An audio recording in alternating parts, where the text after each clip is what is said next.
Good morning students, good morning everyone. चलिए जल्दी जल्दी सभी लोग क्लास ज्वाइन कीजिए। जो ऑनलाइन में है वो जल्दी जल्दी ज्वाइन कीजिए, जो क्लास में बैठे हैं वो क्लास में ध्यान दीजिए। चलिए स्टार्ट करें। शशांक, कॉपी निकाल लिया आपने?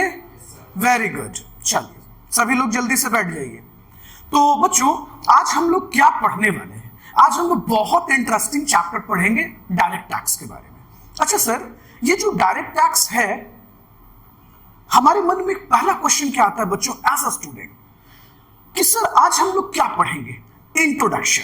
अच्छा सर, इंट्रोडक्शन हम लोग पढ़ने वाले हैं? हाँ बच्चों बिल्कुल, आज हम लोग पढ़ेंगे इंट्रोडक्शन।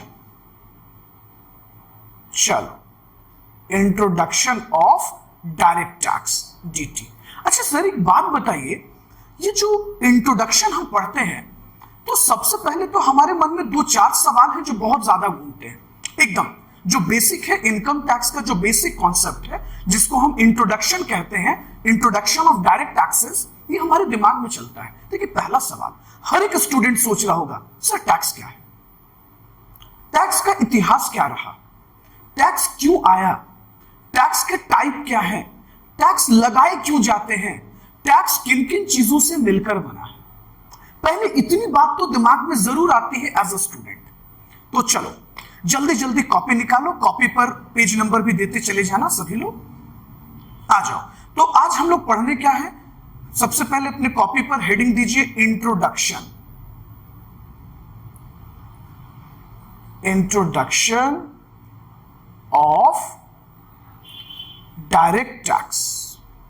चलो मैंने भी लिख दिया स्क्रीन पर। तो हमारे मन में सबसे पहले क्वेश्चन आ रहा होगा कि सर टैक्स क्या है? सर टैक्स कुछ है?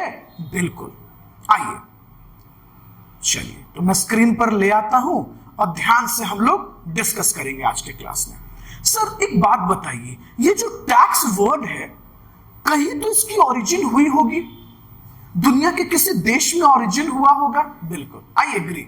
देखो बच्चों, ये जो वर्ड टैक्स है ना, ये एक्चुअली एक लैटिन वर्ड है, एक ग्रीक शब्द से डिराइव हुआ है।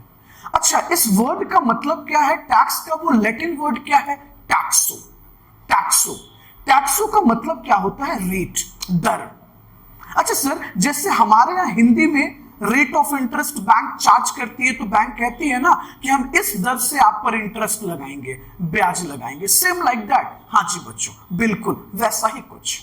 ओके, तो सर ये तो समझ गए हम लोग कि टैक्स एक लैटिन शब्द से आया है जिसका मतलब है टैक्सो। सर टैक्स है क्या? बच्चों टैक्स एक कंपलसरी पेमेंट है, कंपलसरी पेमेंट ऑफ मनी है।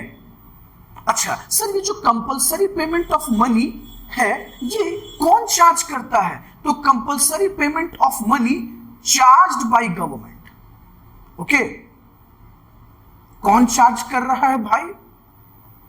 तो charged by the government. Sir ये गवर्नमेंट लगा रही है? हाँ बिल्कुल। सर गवर्नमेंट क्यों लगाएगी? अपने मन से लगाएगी? रंगदारी है क्या? नहीं बच्चों, गवर्नमेंट के पास कॉन्स्टिट्यूशनल पावर है, संवैधानिक पावर है। सरकार को कॉन्स्टिट्यूशंस में अधिकार दिए गए हैं। हम लोग उस पर बात करेंगे, उस कॉन्स्टिट्यूशनल प्रोविजंस के रिगार्डिंग हम आपसे बात करेंगे आगे टॉपिक पर। अच्छा सर एक बात बताइए, तो हम इनडायरेक्टली ये भी तो कह सकते थे ना कि टैक्स एक तरह का फाइनेंशियल चार्ज है, एक फाइनेंशियल चार्ज है। और ये जो फाइनेंशियल चार्ज है ये कौन लगा रही है? तो ये फाइनेंशियल चार्ज जो है इम्पोज्ड बाय द गवर्नमेंट, सरकार लगा रही है। हाँ बिल्कुल हम कह सकते हैं बच्चों, इम्पोज्ड बाय द गवर्नमेंट। अच्छा सर, अब गवर्नमेंट किस पर लगा रही है? ये मन में सवाल चल रहा होगा ना बच्चों। सरकार इनकम पर लगा सकती है, कमोडिटी पर लगा सकती है, गुड्स पर लगा सकती है, एक्टिविटी पर लगा सकती है। एक्टिविटी का मतलब सर्विस, जिसको आप जीएसटी कहते हो ना बच्चों, गुड्स और सर्विसेज, है ना। जीएसटी लगता है ना, गुड्स एंड सर्विसेज टैक्स जो है अपना जीएसटी, जिसको इनडायरेक्ट टैक्स की कैटेगरी में रखा गया है।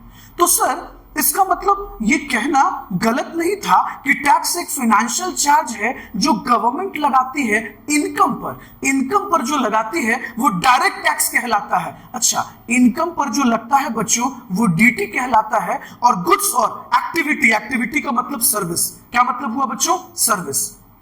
तो ये इनडायरेक्ट टैक्स हुआ। हाँ जी बिल्कुल इनडायरेक्ट टैक्स हुआ। ओके अच्छा सर, हम लोग ये भी तो कह सकते थे कि tax is considered to be cost of living in society. Tax क्या है? तो कॉस्ट ऑफ लिविंग, जिस सोसाइटी में हम रहते हैं उस सोसाइटी में हमें रोड मिला ना बच्चों, हमें एक अच्छा साधन मिला है ना। आज बरसात होती है तो पानी तुरंत नाले के थ्रू निकल जाता है। जो सरकार ने ड्रेनेज सिस्टम बना रखा है शहर में, ट्रांसपोर्ट सिस्टम दे रखा है, रोड दे रखा है, ब्रिजेस दे रखा है, हमें पानी की सुविधा प्रोवाइड करती है, तो ये सब फ्री में थोड़े मिलेगा नहीं बच्चों। इस सोसाइटी में रहने के बदले में हम लोग सरकार को एक कॉम्पनसेशन पे करते हैं, वो एक तरह का टैक्स है, वही तो टैक्स है। इसका मतलब कि हम ये कह सकते थे कि tax is considered to be cost of living in the society, क्योंकि आपके दिए हुए टैक्सेस से बच्चों रोड बनता है, स्कूल्स बनते हैं, गवर्नमेंट हॉस्पिटल चलती है, पीएमसीएच जैसा हॉस्पिटल, एम्स जैसी हॉस्पिटल, एनएमसीएच जैसी हॉस्पिटल्स चल रही है।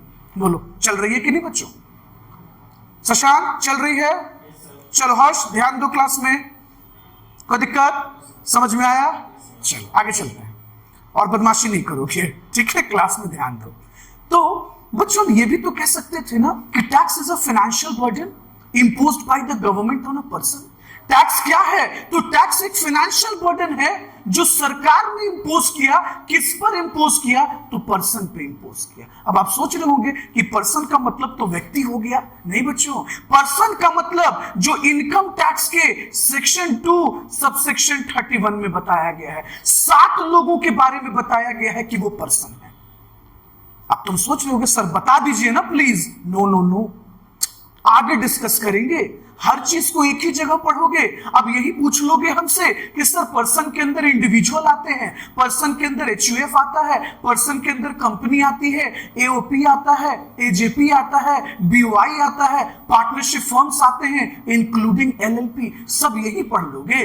नहीं, वेट करो, मैं आगे बताऊंगा आपको। ओके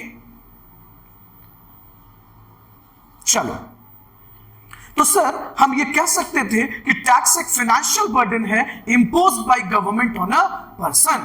सर क्या टैक्स वॉलंटरी पेमेंट है? क्या हम जो भारतीय हैं हम इच्छा से टैक्स देते हैं क्या? Answer is no. ना ना ना ना ना बच्चों, हम लोग तो टैक्स देना नहीं चाहते। कौन देना चाहता है बच्चों? कपिल शर्मा कहते हैं कि हम सबसे ज्यादा टैक्स देते हैं, अक्षय कुमार सर बोलते हैं कि हम टैक्स पे करते हैं। बच्चों उनकी मजबूरी भी तो है, सोच कर देखो ना, वो कौन सा टैक्स छुपा लेंगे क्या? Is this possible? वो इनकम टैक्स के रडार पे रहते हैं हमेशा। उन लोगों का इनकम तो पहले पकड़ा जाएगा, उनके लिए तो और पॉसिबल नहीं है, तो उनकी मजबूरी है देना। कोई दिक्कत? चलिए, तो टैक्स क्या है बच्चों? तो टैक्स एक तरह का वॉलंटरी पेमेंट नहीं है, क्योंकि हम इच्छा से तो नहीं देते, और ना ये किसी तरह का डोनेशन है, ना ये किसी तरह का चंदा है, ये डोनेशंस भी नहीं है। अब आप सोच रहे होंगे कि अब देखिए बच्चों, ये बहुत आपको एक अच्छी बात समझाना चाहते हैं कि अगर आप सिर्फ ऐसा सोचते हैं ना कि टैक्स एक तरह का फाइनेंशियल पैसा है, फाइनेंशियल बर्डन है जो किसी व्यक्ति पर लगाया गया, किसी गुड्स पर लगाया गया, किसी सर्विसेज पर लगाया गया, हम दे दिए। नहीं बच्चों, आप एक लॉ मेकर के एंगल से सोचो। टैक्स वो हथियार है, टैक्स वो वेपन है जिससे सरकार इकोनॉमी को वैसा बना देती है जैसा वो बनाना चाहती है। आज आप नोएडा को इतना डेवलप देखते हैं, बहुत सारे देश हैं टैक्स हेवन कंट्री, दुबई जैसे कंपनी को देशों को आप देखो, सिंगापुर जैसे देशों को देखो। बच्चों ये सब इतना डेवलप्ड हो गया, ये सब इसलिए डेवलप्ड हुआ क्योंकि बहुत हद तक ये सब टैक्स हेवन कंट्री है। जब सरकार किसी एरिया को सेस बना देती है, स्पेशल इकोनॉमिक जोन्स बना देती है, किसी पर्टिकुलर बिजनेस में टैक्स फ्री कर देती है, तो दुनिया भर की कंपनी उस बिजनेस में उतर जाती है और धीरे धीरे डेवलपमेंट हो जाता है। तो मैं ये बताना चाह रहा हूं कि टैक्स वो हथियार है बच्चों जिसको सरकार इस्तेमाल करती है as a instrument, as a weapon, देश को डेवलप्ड करने के लिए, कंट्री को डेवलप्ड करने के लिए, इकोनॉमी को डेवलप्ड करने के लिए। होप सो समझ में आया? शशांक कोई दिक्कत? तो फटाक से क्विक रिकैप करते हैं हम लोग। चलो सभी लोग ध्यान दो क्लास में जल्दी से, गर्ल्स एंड बॉयज। टैक्स किस वर्ड से आया है? टैक्सो, जो कि लैटिन वर्ड है, ग्रीक वर्ड है। Very good. टैक्स का मतलब क्या हुआ? टैक्स का मतलब हुआ रेट। ओके, चलो अब दूसरी बात कि टैक्स क्या है। तो टैक्स एक बात नहीं करो, ध्यान दो, टैक्स एक कंपल्सरी पेमेंट है। कौन चार्ज कर रही है? गवर्नमेंट। अच्छा, टैक्स किस पर लगाए जाते हैं? टैक्स इनकम पर भी लगाया जाता है, टैक्स कमोडिटी पर भी लगाई जाती है, टैक्स एक्टिविटी पर भी लगाई जाती है, जिसे हम सर्विसेज कहते हैं। तो जब इनकम पर लगाते हैं उसे डायरेक्ट टैक्स कहते हैं, जब कमोडिटी पर लगाते हैं और सर्विसेज पर लगाते हैं उसे इनडायरेक्ट टैक्स कहते हैं। तो ये मैं आगे बताऊंगा आपको। अच्छा चलो बेटा, चलो ध्यान दो, बताओ जरा, अगर हम ये कहें कि टैक्स एक वो अमाउंट है जो cost of living in the society, मतलब सोसाइटी में रहने के बदले में हम गवर्नमेंट को कॉम्पनसेट करते हैं, तो क्या ये गलत होगा? क्योंकि गवर्नमेंट हमें रोड नहीं देती, हमें स्कूल्स देती है, कॉलेजेस देती है, यूनिवर्सिटी देती है ना, तो उसके बदले में हम गवर्नमेंट को क्या देते हैं? टैक्स, क्योंकि सरकार उसी टैक्स के पैसों से ना ये सब हमें प्रोवाइड करती है। ओके, चलिए, तो टैक्स एक फाइनेंशियल बर्डन है, बहुत बढ़िया। कौन लगाया? गवर्नमेंट ने लगाया। किस पर लगाया? पर्सन्स पे। पर्सन का मतलब वो 7 लोग जो हम आगे पढ़ेंगे, अभी नहीं आगे पढ़ेंगे। तो टैक्स क्या वॉलंटरी पेमेंट है? नो। टैक्स क्या कोई चंदा है? नो। हम भारतीय हैं और हमारी जिम्मेदारी है कि हम अपनी सरकार को क्या दें, ताकि उस टैक्स के पैसों से हमारा देश डेवलप्ड हो जाए। कोई दिक्कत? अच्छा, बोलना कितना आसान लगा टैक्स देने की बात, लेकिन जब देने की बारी आती है तो लोग देना नहीं चाहते हैं। खैर, बोलिए। तो देखिए, पहला सवाल हम लोग क्या पढ़ने वाले थे, इस पर आते हैं। देखिए, इंट्रोडक्शन ऑफ डायरेक्ट टैक्स में हमारे दिमाग में क्या चल रहा था, जल्दी बताओ। टैक्स क्या है, इसको हमने क्लियर कर लिया है ना, बिल्कुल। अच्छा, दूसरा सवाल है, सर एक वर्ड तो आपने बताया कि ये ग्रीक शब्दों से इसका ओरिजिन हुआ है, लेकिन सर इसका कोई इतिहास है? हाँ है, भारतीय इतिहास है, उस पर हम आपसे चर्चा करने वाले हैं। तीसरा टॉपिक हम लोग पढ़ेंगे कि टैक्स कितनी तरह का है, what is tax, type of tax क्या है, टैक्स क्यों लगाया जाता है, सरकार को पावर किसने दिया, संविधान के किस आर्टिकल में पावर है। चले आगे, आप लोगों ने नोट डाउन कर लिया? चलो, जो बच्चे ऑनलाइन में पढ़ रहे हैं वो वीडियो को पॉज कर लीजिए और नोट डाउन कर लीजिए। तो आप भी लिख लीजिए जल्दी से।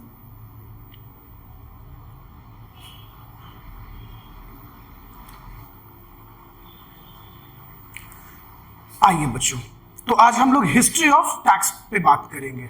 चलिए सर, टैक्स का हिस्ट्री क्या है, शुरू करें? देखिए, तो जैसा कि आप लोग को याद है बच्चों, आप लोग 7th क्लास में बहुत इंटरेस्टिंग मिडिवियल हिस्ट्री पढ़े होंगे ब्रिटिश गवर्नमेंट के बारे में। आपको एक टॉपिक याद है कि 1857 में 1857 में एक क्रांति हुई है, first war of independence, military mutiny जिसको हम कहते हैं बच्चों, सिपाही विद्रोह, मिलिट्री म्यूटिनी हुआ था। याद है आपको, हिस्ट्री में आपने पढ़ा था बच्चों। 1857 में फर्स्ट वॉर ऑफ इंडिपेंडेंस की लड़ाई हुई, 1857 की क्रांति हुई थी। उस रिवोल्ट में, उस फर्स्ट वॉर ऑफ इंडिपेंडेंस में, उस मिलिट्री म्यूटिनी डिस्पॉय में ब्रिटिश गवर्नमेंट के बहुत सारे पैसे खर्च हो गए थे। अब तुम सोच रहे हो कि सर कैसे?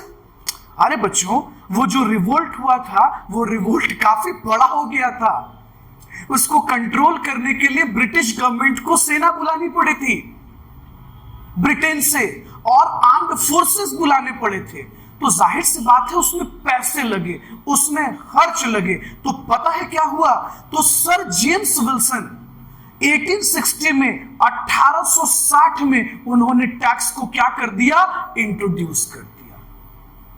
तो मैं आपको एक बात बता दूं, father of income tax sir James Wilson को कहा जाता है, क्योंकि इंडिया में पहली बार फर्स्ट टाइम 1860 में, देखो बच्चा लोग, फर्स्ट टाइम, समझे, फर्स्ट टाइम 1860 में इनकम टैक्स इंट्रोड्यूस हुआ।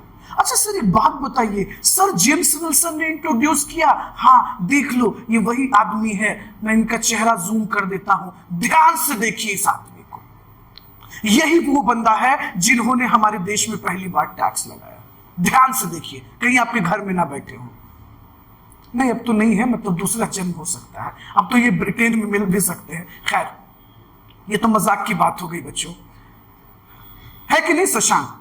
अगर आपका ब्रिटेन में घर होता तो आप सोचते कहीं दोबारा तो जन्म नहीं हो गया है। तो इनकम टैक्स जो है 1860 में पहली बार इंट्रोड्यूस हुआ सर जेम्स विल्सन के द्वारा। लेकिन मैं आपको एक बात बताऊं बच्चों, ये बहुत दिन नहीं चला, हार्डली 5 सालों के लिए ही एप्लीकेबल हुआ, 5 साल ही चल पाया। खैर समय बीता, 1886 में लॉर्ड डफलिन ने लॉर्ड डफलिन ने इसको वापस से क्या कर दिया, रीइंट्रोड्यूस किया। 1886 में फिर से इसको क्या कर दिया गया, रीइंट्रोड्यूस कर दिया गया। किसके द्वारा, लॉर्ड डफलिन के द्वारा। अच्छा, जैसा कि आपको पता होगा बच्चों कि हमारा गवर्नमेंट ऑफ इंडिया एक्ट बन गया था एक समय के लिए, क्योंकि हम जब आजादी की मांग कर रहे थे, कंटिन्यूअस हम लोग आजादी के लिए लड़ रहे थे ब्रिटिश गवर्नमेंट से, तो सेल्फ गवर्नेंस की बात हो गई। अब आप सोच रहे होंगे जिनको पता नहीं होगा सेल्फ गवर्नेंस, अच्छा सेल्फ गवर्नेंस ये था कि हमारी खुद की पॉलिटिकल पार्टी बनने लगी थी और हम ब्रिटिश गवर्नमेंट के अंदर रहकर सरकार चलाएंगे, रूल उनका होगा लेकिन हम उनके अंदर चलेंगे, तो सेल्फ गवर्नेंस की बात आई। क्योंकि आपको पता होगा गवर्नमेंट ऑफ इंडिया एक्ट 1919 में पहली बार आया, ये आप जानते भी होंगे। 1919 में government of India act, self governance, history में आपको पढ़ाया गया होगा। तो बच्चों 1919 के बाद 1922 में इनकम टैक्स को लाया गया। इनकम टैक्स एक्ट 1992 में फिर से एक बार आया, बस फर्क है कि इस बार प्रॉपर तरीके से एक्ट के फॉर्म में आया। और चूंकि सेल्फ गवर्नेंस थी, गवर्नमेंट ऑफ इंडिया एक्ट बन चुका था, लेकिन यहां एक प्रॉब्लम था। प्रॉब्लम यह था कि इस टैक्स को कलेक्ट कौन करेगा सर। तो पता है बच्चों, उस समय सेंट्रल बोर्ड ऑफ रेवेन्यू हुआ करती थी जिसका काम था टैक्स को कलेक्ट करना। लेकिन प्रॉब्लम उस समय भी चल रहा था, प्रॉब्लम यह चल रहा था सेंट्रल बोर्ड ऑफ रेवेन्यू के लिए कि भाई कौन सा टैक्स को कौन कलेक्ट करेगा। समझ लो बच्चों, तो ये प्रॉब्लम उस समय भी चल रहा था। तो सेंट्रल बोर्ड ऑफ रेवेन्यू जो है, बाद में इसको हम लोगों ने तोड़ा और central board of direct taxes and central board of indirect taxes बनाया। खैर समय बीतता गया, ओके चलो मैं स्क्रीन पे इसको छोटा कर देता हूं। समय बीतता गया, हमें आजादी मिली और आफ्टर इंडिपेंडेंस हम लोगों का खुद का अपना इनकम टैक्स एक्ट 1961 में बना, जो मैं आपसे आगे बात करूंगा कंपोनेंट पर। तो इंडिपेंडेंस के बाद, आजादी मिलने के बाद हमारा खुद का इनकम टैक्स एक्ट 1961 में बना। अब सवाल यह था कि सर उस टैक्स को कलेक्ट कौन करेगा, तो central board of direct taxes बनाए गए। 1964 में central board of direct taxes बनाए गए। लेकिन एक प्रॉब्लम चल रहा था कि सर टैक्सेस तो दो तरह का है, डायरेक्ट और इनडायरेक्ट। तो सेंट्रल बोर्ड ऑफ रेवेन्यू को पता है बच्चों 1964 में डिवाइड कर दिया गया 2 पार्ट में। अच्छा, सेंट्रल बोर्ड ऑफ रेवेन्यू कौन है? सेंट्रल बोर्ड ऑफ रेवेन्यू वही है जो ब्रिटिश गवर्नमेंट के समय बनाया गया था, जो मैंने स्क्रीन पे भी आपको दिखाया। ये देखो आप, ये सेंट्रल बोर्ड ऑफ रेवेन्यू, समझ गए? चलिए, तो 1964 में इसको 2 पार्ट में डिवाइड कर दिया गया, central board of direct taxes and central board of indirect tax and custom. उस समय इनडायरेक्ट टैक्स कहलाता था बेटा, लेकिन अब इसे हम central board of indirect tax and custom कहते हैं। तो 1964 में सेंट्रल बोर्ड ऑफ रेवेन्यू को 2 पार्ट में तोड़ दिया गया। तो ये इतिहास रहा है। एक बार फिर से बता दूं, चलो आओ एक बार नरेट कर देता हूं शॉर्ट में। सबसे पहले आप याद करो कि हिस्ट्री में आपने पढ़ा होगा फर्स्ट वॉर ऑफ इंडिपेंडेंस, 1857 में क्रांति हुई। क्या कौन सी क्रांति? रिवोल्ट हुआ, विद्रोह हो गया। कहां? मिलिट्री मीटिंग हुआ, सिपाही विद्रोह जिसे हम कहते हैं। तो 1860 में, इसके 3 सालों बाद, सर जेम्स विल्सन जो उस समय के गवर्नर जनरल हुआ करते थे, पहली बार इंडिया में इनकम टैक्स को इंट्रोड्यूस किया गया। कब इंट्रोड्यूस किया गया शशांक? हां, पहली बार। किसने इंट्रोड्यूस किया? Sir James Wilson. Okay, sir James Wilson. अब तुम सोच रहे होगे सर इस आदमी का मुखड़ा तो दिखाइए, जिस आदमी ने टैक्स की आग लगा दी देश में। लो लो देख लो भाई, ये चांद सा रोशन चेहरा, टैक्सों का रंग सुनहरा। देख लो यही है वो, ध्यान से देखो इनको। खैर आगे बढ़ते हैं। लेकिन एक बात बताओ बच्चों, ये बहुत दिन एप्लीकेबल नहीं हुआ। उसके बाद 1886 में फिर से दोबारा लॉर्ड डफलिन ने टैक्स को इंट्रोड्यूस किया गया। अच्छा, ऐसा इसलिए हुआ बच्चों क्योंकि वर्ल्ड वॉर जैसा सिचुएशंस बनने लगा, कोल्ड वॉर जैसी सिचुएशंस बनने लगी, लगातार हर जगह रिवोल्ट और विद्रोह शुरू हो गया। तो ब्रिटिश ऑफिसर थे लॉर्ड डफलिन, जिन्होंने 1886 में 1886 में टैक्स को फिर से क्या कर दिया, रीइंट्रोड्यूस किया गया। खैर वक्त बीतता गया बच्चों, समय बीतता गया। रुको मैं स्क्रीन पे मिनिमाइज कर देता हूं। और 1919 में गवर्नमेंट ऑफ इंडिया एक्ट बनी।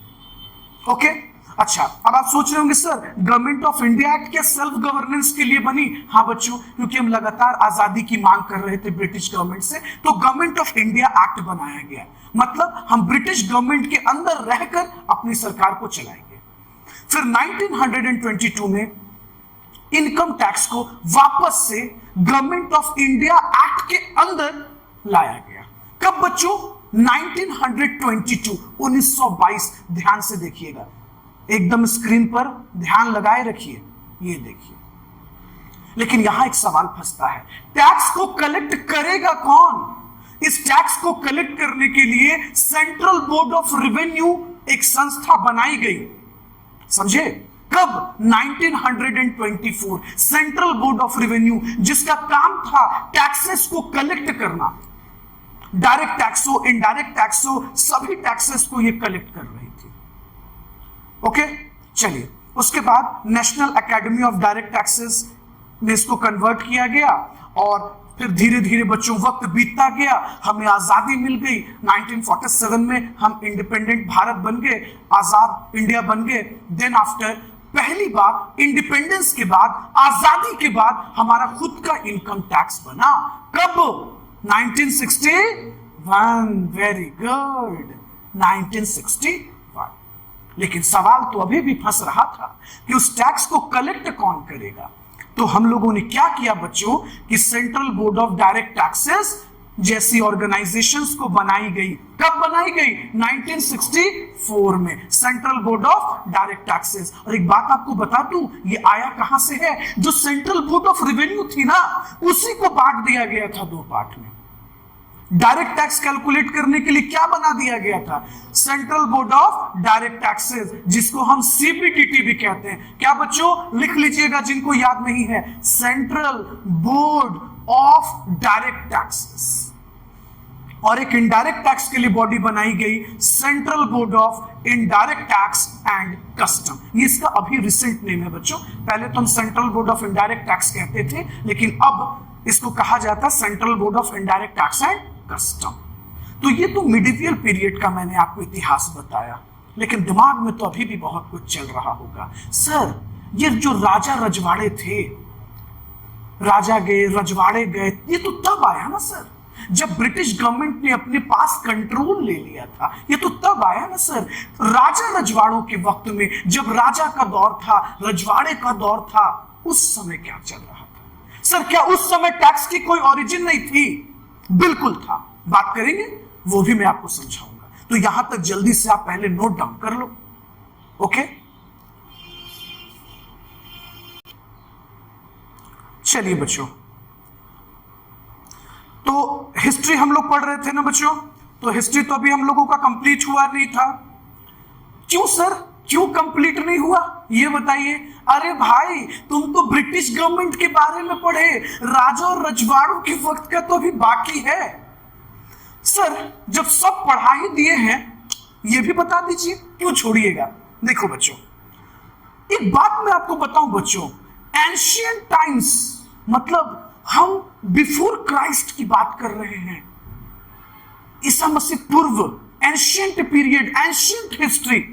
अच्छा सर एक बात बताइए, क्या टैक्स की कोई पहचान, टैक्स का कोई परिचय, कोई निशानी मिलती है क्या एंशिएंट हिस्ट्री में? बिल्कुल मिलती है। पता है बच्चों, एक बहुत फेमस बुक है अर्थशास्त्र, आपने सुना है शशांक? ओके, अर्थशास्त्र के बारे में अर्थशास्त्र को बच्चों चाणक्य ने लिखा, जिनको कौटिल्य भी कहते हैं। आपने पढ़ा होगा कि वो मौर्य पीरियड के जो विष्णुगुप्ता है उनके क्या हुआ करते थे भाई, एडवाइजर भी हुआ करते थे। तो जब आप अर्थशास्त्र को पढ़ेंगे ना बच्चों, तो अर्थशास्त्र में भी टैक्स का जिक्र है। किसका जिक्र है? टैक्स का, जिसको हम बोलते हैं कर। टैक्स को उस जमाने में बच्चों कर कहा जाता था, कर। अच्छा, तो इससे ये पता चला कि सर ये जो टैक्स है ये सिर्फ मॉडर्न पीरियड का कॉन्सेप्ट नहीं है, ये वो पीरियड का भी कॉन्सेप्ट है जब एंशिएंट समय हुआ करता था। चंद्रगुप्त मौर्य के पीरियड में भी टैक्सेस लगा करते थे, बस फर्क इतना है कि उस समय कर शब्द हुआ करता था। और पता है बच्चों, आपने कालिदास के बारे में भी सुना होगा, याद होगा, शायद आप हिंदी लिटरेचर वगैरह अगर आप अंडर 10th में पढ़े होंगे इनके बारे में कि ये उसी पेड़ पे बैठ के उसी डाल को काट रहे थे, इनको मूर्ख की उपाधि दी गई। आपने ऐसा कुछ पढ़ा होगा। फिर बाद में ये अपने वाइफ को छोड़कर चले जाते हैं और स्कॉलर बन जाते हैं एक वक्त के बाद। तो ये कालिदासी थे। खैर, देखिए जो बेसिक बात है मैं वो आपको ये बताना चाहता हूं हिस्ट्री से रिलेटेड, कि इन्होंने बहुत फेमस बुक लिखी है, रघुवंश। क्या लिखा है बच्चों? रघुवंश। और पता है बच्चों, वहां भी टैक्स का जिक्र किया गया है, एकदम टैक्स का जिक्र है। अच्छा, पता है ये किस तरीके से टैक्स के बारे में बताते हैं? ये कहते हैं कि जो राजा होता है ना, जो राजा होता है, जो किंग होता है, वो एक सूरज के समान है। अब आपको लग रहा होगा सर कैसे? जिस तरीके से सूरज जमीन से, नदी से, नालों से, समुद्रों से पानी को वेपर बना के मॉइस्चर के रूप में उठा लेता है और क्लाउड्स बना देता है, और जब जरूरत होती है तो हमें वापस रेन के फॉर्म में दे देता है।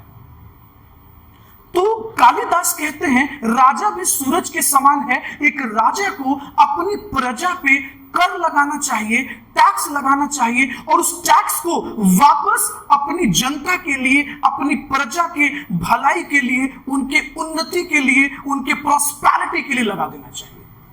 अब आप सोच रहे होंगे कैसे? एक अच्छा road, school, university, colleges, hospitals बनाकर।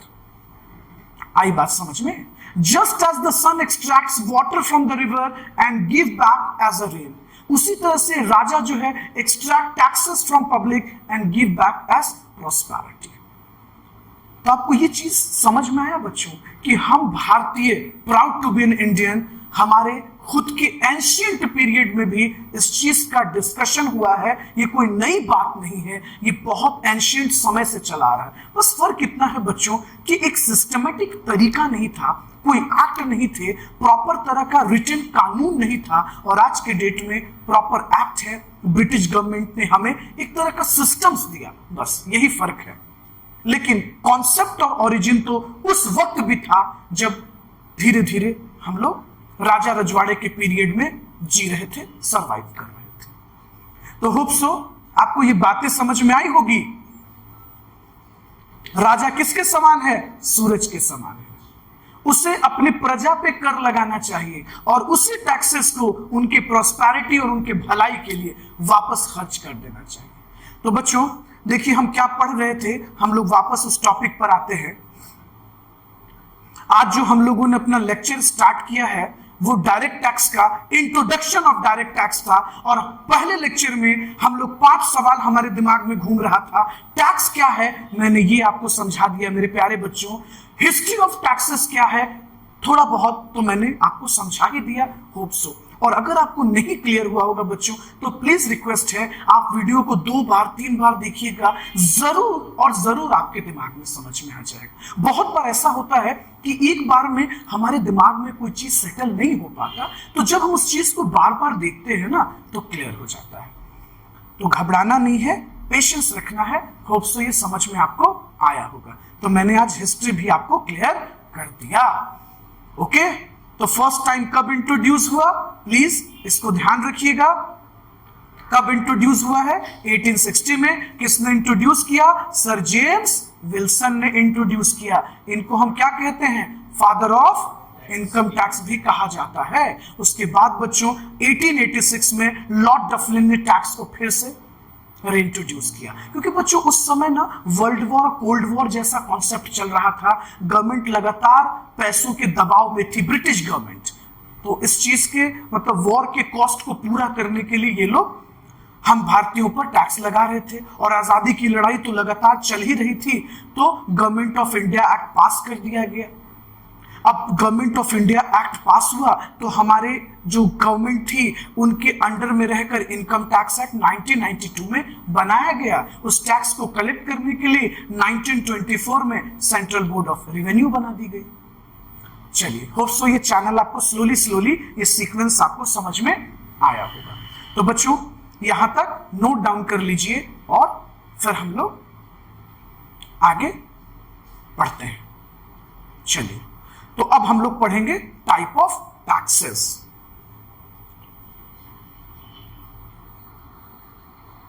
चलिए, तो बच्चों कोई क्वेश्चन है, कोई डाउट है? स्टूडेंट्स, कोई क्वेश्चन है, कोई डाउट है तो आप कमेंट सेक्शंस में लिख दीजिएगा। कोई टॉपिक में प्रॉब्लम होगा तो मैं उसके लिए आपको फिर से पढ़ा दूंगा, उसके रिगार्डिंग लेक्चर्स बना दूंगा। ओके, जिनको क्लास के बच्चों को प्रॉब्लम्स होगा तो वो क्लास में पूछ लेंगे। जो बच्चे यूट्यूब पर देख रहे होंगे उनको अगर कोई प्रॉब्लम्स होगा तो प्लीज आप कमेंट में पूछ लीजिएगा। मैं उसके रिगार्डिंग जो हो सकेगा मैं आपके लिए जरूर वर्क करूंगा। ओके, थैंक यू बच्चों, थैंक यू एवरीवन।